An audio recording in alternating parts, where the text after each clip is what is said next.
Assalamualaikum warahmatullahi wabarakatuh. Perkenalkan kami dari kelompok 2 yang beranggotakan Anissa Anjani Novianti, Junia Rama Santoso, dan saya Carintan Permata.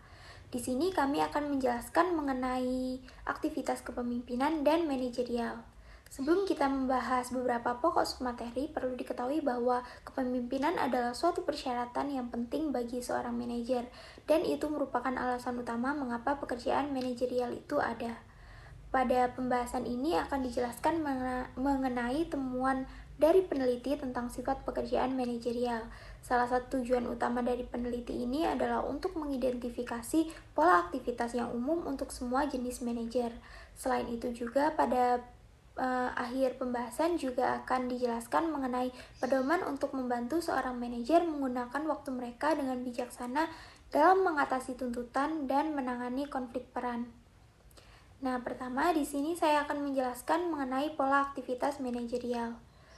Peneliti telah menemukan beberapa pola aktivitas yang konsisten untuk sebagian besar jenis posisi manajerial. Yang pertama yaitu ada langkah pekerjaan adalah cepat dan selalu meningkat.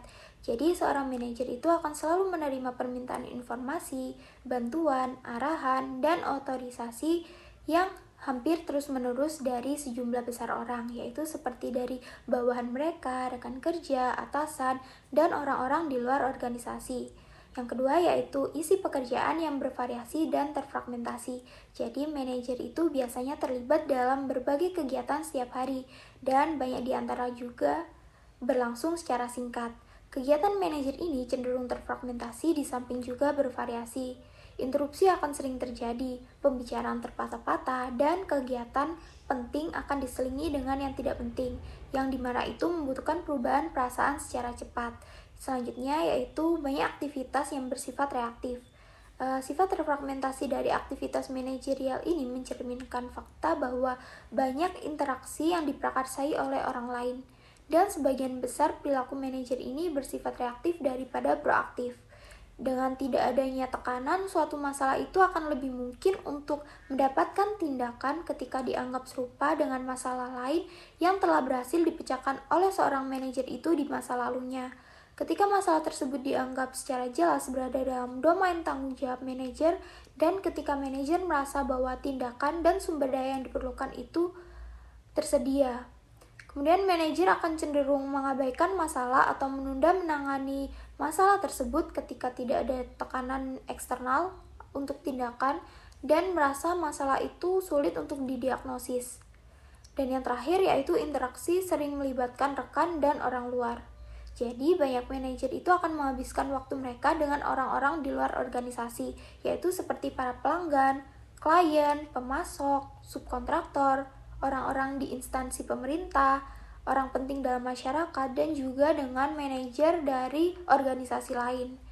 Jaringan kontak yang luas itu akan memberikan informasi tentang kejadian terkini di dalam ataupun di luar organisasi, yang dimana itu dapat mempengaruhi kinerja dan karir seorang manajer tersebut. Kemudian selanjutnya yaitu peran manajerial. Apa saja sih peran manajerial itu? Jadi peran manajerial ini menurut Henry Mitzberg ada 10 macam. Peranan-peranan tersebut merupakan himpunan dari sejumlah aktivitas para manajer yang diperoleh melalui suatu studi yang mendalam. Ke-10 peranan yang dimaksud ini adalah yang pertama ada peran pemimpin. Jadi peran pemimpin di sini yaitu untuk menjadikan unit organisasinya berfungsi sebagai suatu kesatuan dalam mencapai tujuan, yang dimana manajer perlu untuk mengarahkan, memotivasi, dan menciptakan kondisi yang memungkinkan untuk bekerja bagi pengikutnya. Kemudian ada peran penghubung. Jadi peran penghubung ini untuk memelihara jaringan kontak di luar unit kerja untuk memperoleh informasi. Peranan ini mengharuskan manajer melakukan interaksi dengan teman sejawat, staf, dan orang-orang lain yang berada di luar organisasinya agar mendapatkan informasi. Kemudian ada peran figur atau peran tokoh. Ini merupakan peranan untuk mewakili organisasi yang dipimpinnya itu dalam setiap kesempatan dan persoalan yang timbul secara formal. Kemudian selanjutnya ada peran pemantau atau peran monitor.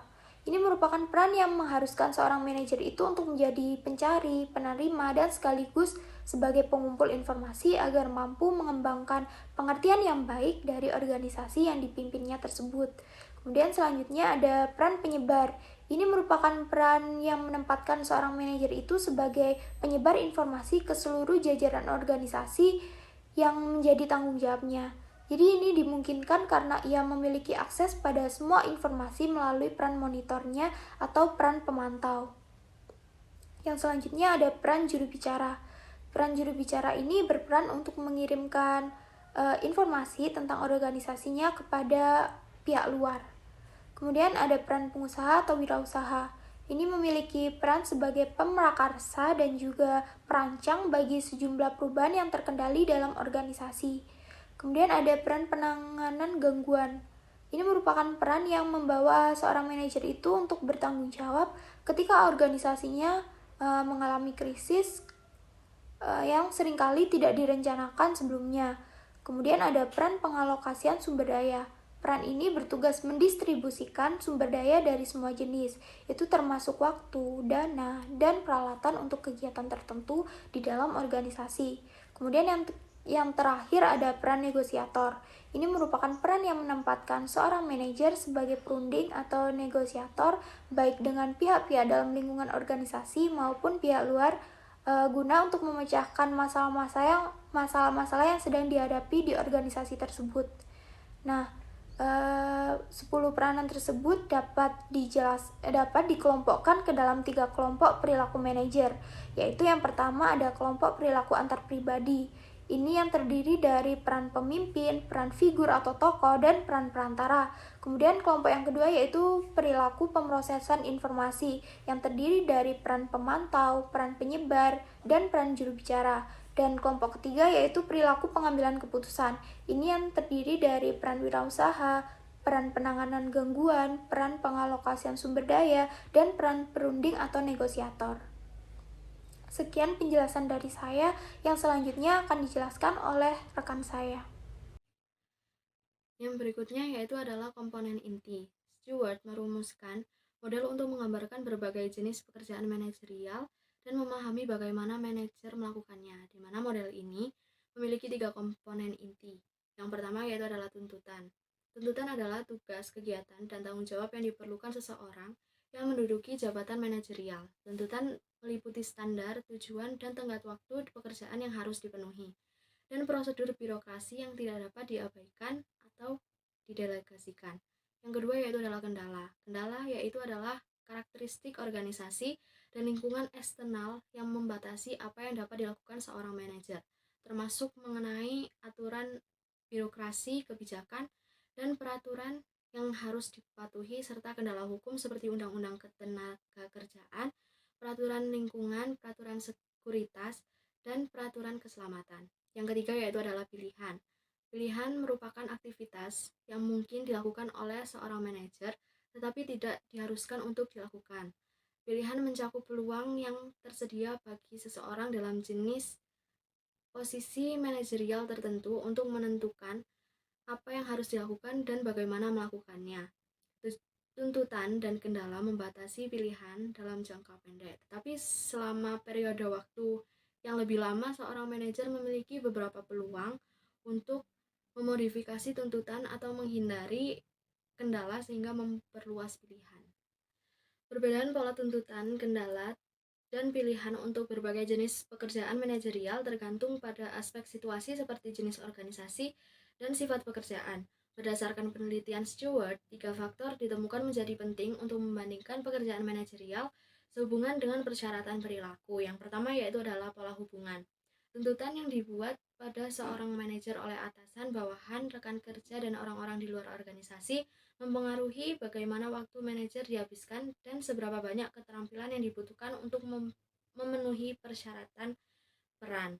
Lebih banyak waktu diperlukan untuk berurusan dengan bawahan ketika mereka memiliki pekerjaan yang saling terkait yang membutuhkan koordinasi. Yang kedua yaitu adalah pola kerja.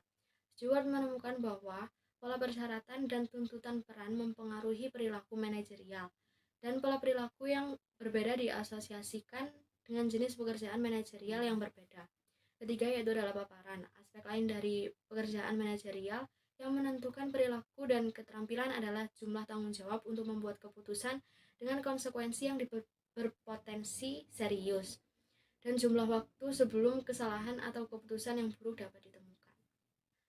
Perspektif luas Stewart pada tuntutan dan kendala tidak berbeda dari kebanyakan penelitian tentang faktor-faktor penentu situasional perilaku pemimpin.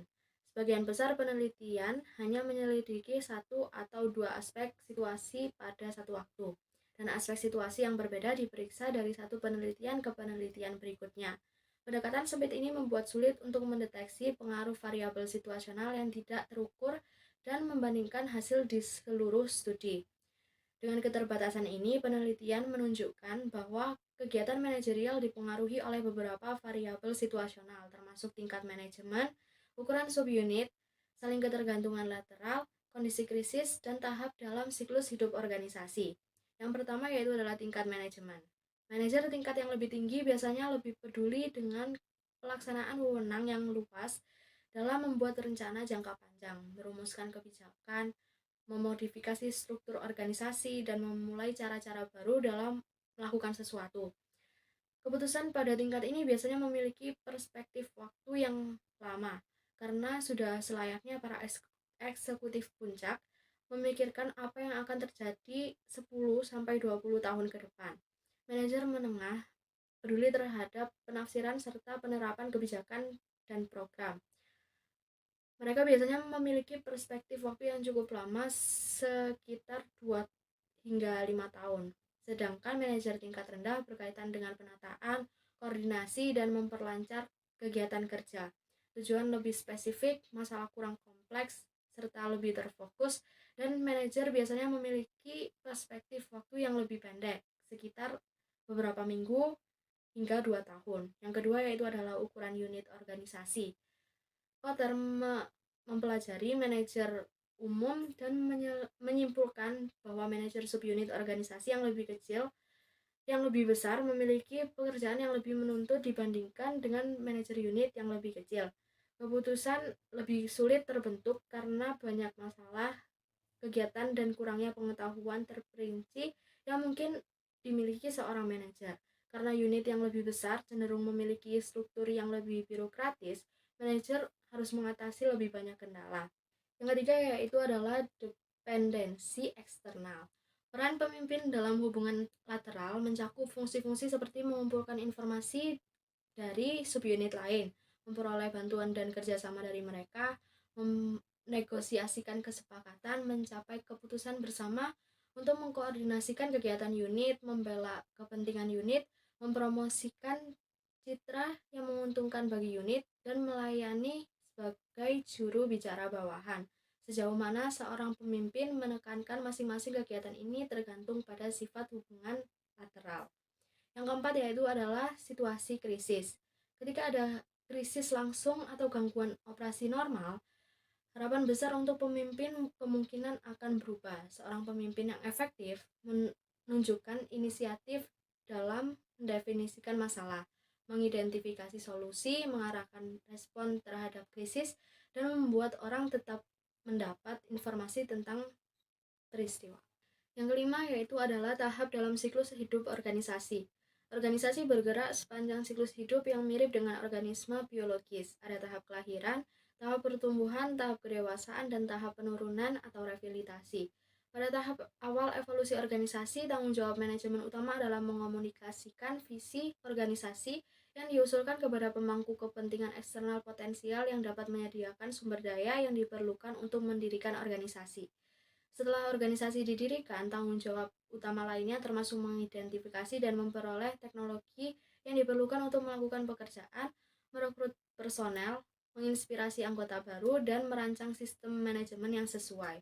Pada fase kedewasaan, ketika produk atau jasa utama organisasi menjadi sepenuhnya berkembang dan pasar stabil, tanggung jawab manajemen utama adalah untuk menyusun pekerjaan dan mengembangkan prosedur untuk meningkatkan efisiensi operasi dan untuk mempertahankan moral dan motivasi anggota dalam waktu yang tepat.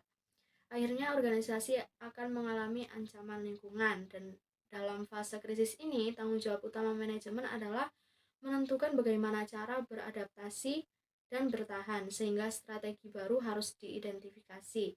Kredibilitas harus dibangun kembali dengan pemangku kepentingan eksternal, dan struktur organisasi harus diubah agar konsisten dengan strategi baru. Keberhasilan upaya ini akan menentukan apakah organisasi tersebut mengalami kemunduran atau direhabilitasi. Dan yang terakhir yaitu adalah perubahan sosial yang mempengaruhi pekerjaan manajerial. Tanggung jawab manajerial semakin melibatkan isu-isu internasional dan manajer harus mampu memahami, berkomunikasi, dan mempengaruhi orang-orang dari budaya yang berbeda. Untuk membangun hubungan yang kooperatif, membutuhkan empati yang cukup besar, rasa hormat terhadap keberagaman, dan pemahaman tentang nilai-nilai, kepercayaan, dan sikap orang-orang dari budaya yang berbeda.